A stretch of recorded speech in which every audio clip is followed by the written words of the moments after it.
वह घास के मैदान का एक विशालकाय जीव था। यहाँ तक कि शेरों का झुंड भी उसे आसानी से चुनौती देने की हिम्मत नहीं करता था।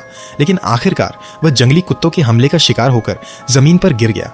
पास खड़ा उसका नन्हा बच्चा लगातार अपनी माँ को पुकारता रहा, लेकिन उसकी माँ उससे हमेशा के लिए दूर होती चली गई। और यह सब अफ्रीकी हाथियों के एक बेहद कठिन और जानलेवा प्रवास के दौरान हुआ। सूखा मौसम आ चुका था, घास और पेड़ पौधे सूखकर पीले पड़ गए थे और पानी के स्रोत भी सूखने लगे थे। ताज़ा घास और साफ पानी की तलाश में हाथियों का झुंड तंजानिया के सेरेंगेटी मैदानों से केन्या के मसाई मारा रिजर्व की ओर निकल पड़ा। 400 किलोमीटर से ज्यादा लंबी यह यात्रा उनके लिए जिंदगी और मौत के बीच का सफर थी। झुंड के नेतृत्व में विशाल हाथियों का समूह अनजान खतरे की ओर बढ़ता चला गया।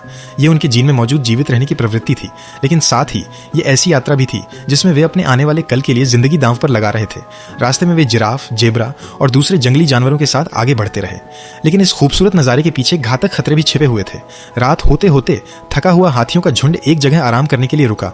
तभी एक मादा हाथी को अचानक खतरे की गंध महसूस हुई। सामने अफ्रीकी जंगली कुत्तों का झुंड था। हाथियों का समूह उनके इलाके में प्रवेश कर चुका था। बेहद चालाक और अवसरवादी शिकारी होने के कारण जंगली कुत्ते हाथियों के लिए शेरों से भी ज्यादा खतरनाक साबित हो सकते हैं। उनके जबड़े बेहद शक्तिशाली होते हैं। शेर आमतौर पर हाथी को गिराने की कोशिश करते हैं, लेकिन जंगली कुत्ते अलग रणनीति अपनाते हैं। वे पेट और पैरों जैसे शरीर के नरम हिस्सों को निशाना बनाकर बार बार हमला करते हैं।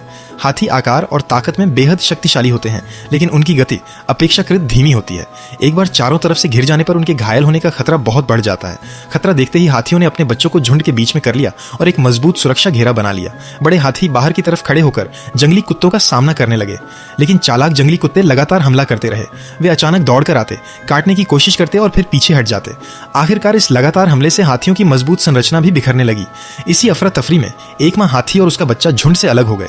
अपने बच्चे की रक्षा करने के लिए माँ हाथी ने उसे अपने शरीर के नीचे छिपा लिया। वह खुद जंगली कुत्तों के हमलों को सहती रही और अपने शरीर से बच्चे को बचाती रही। उसके शरीर पर कई गंभीर चोटें आईं। कुछ समय बाद हाथियों का झुंड वापस पहुंचा और माँ बच्चे को बचाने में कामयाब रहा। इसके बाद झुंड ने तुरंत वहां से निकलने का फैसला किया और पूरी रात लगातार आगे बढ़ता रहा ताकि जंगली कुत्तों के इलाके से दूर जा सके। लेकिन लगातार भागने की थकान और शरीर पर लगी चोटों ने माँ हाथी को अंदर से कमजोर कर दिया था। चोटों में संक्रमण भी फैलने लगा। सुबह होने से पहले ही वह और आगे चलने की ताकत खो बैठी। वह भारी शरीर के साथ घास के मैदान में गिर पड़ी और धीरे धीरे उसकी सांसें थम गईं। नन्हा हाथी अपनी माँ के पास खड़ा रहा। वह बार बार अपनी सूंड से माँ को हल्के से धक्का देता और अपने सिर से उससे लिपटता रहा। उसे मौत का मतलब नहीं पता था। वह सिर्फ इतना जानता था कि जो माँ हमेशा उसकी रक्षा करती थी वह अब दोबारा खड़ी नहीं हो रही थी। निराश होकर नन्हे हाथी ने पूरी ताकत से दूर जाते हुए झुंड का पीछा करना शुरू कर दिया।